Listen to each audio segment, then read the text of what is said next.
ठीक है। टीचर का तो योगदान है ही है, पर सबसे बड़ी आवश्यकता आज के युग में जागरूक रहने की माता पिता की है। और पहला गुरु कौन होता है? बच्चे का माता होती है। तो सबसे पहले माता और उसके बाद पिता अपने बच्चों को सही दिशा में अगर समझाएंगे तो फिर चीजें आगे आएंगी। जो इतिहास में परिवर्तन, व्यवस्था में परिवर्तन तो अपनी जगह आएगा। दुनिया के तमाम इतिहास हैं। अब मैं आपको एक उदाहरण देता हूं। कभी कभी क्या होता है, आपने श्री अरविंदो का नाम सुना है? महर्षि अरविंद। श्री अरविंदो के पिताजी भारतीय संस्कृति से बहुत दूर रखना चाहते थे। उन्होंने इंग्लैंड में ले जाके अपने बच्चे को पाला, ठीक, कि भारतीय हिंदू संस्कृति का दूर दूर तक उन पर प्रभाव न पड़ने पाए। यहां तक कि उनके लालन पालन के लिए आयरिश आया रखी।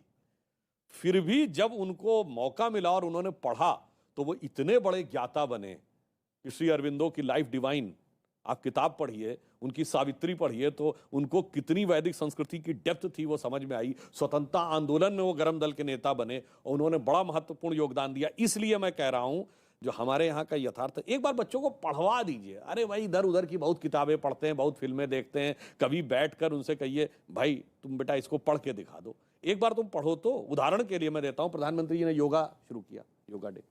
बताइए, दुनिया में कोई ऐसा है धर्म ग्रंथ में ऐसी चीज हो जो सीधे स्वास्थ्य को फायदा पहुंचाती हो? योग हमारे षट दर्शन में से एक है, सांख्य, न्याय, वैशेषिक, योग, मीमांसा, वेदांत। कभी है? हम सब ने वैदिक गणित सुना है?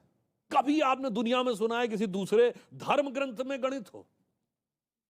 आयुर्वेद, मेडिकल साइंस धर्म ग्रंथ में हो? तो अपने बच्चों को तो कम से कम कहिए बेटा ये देखो, बेटी तुम ये तो पढ़ो, ये यथार्थ है। मेरा मानना है कि जब दुनिया के बड़े से बड़े विचारकों ने, साइंटिस्टों ने पढ़ा और वो भारतीय संस्कृति और वैदिक संस्कृति के मुरीद हो गए, तो हमारा आपका बच्चा कैसे नहीं हो सकता? हमें इस बात को इंश्योर करना होगा।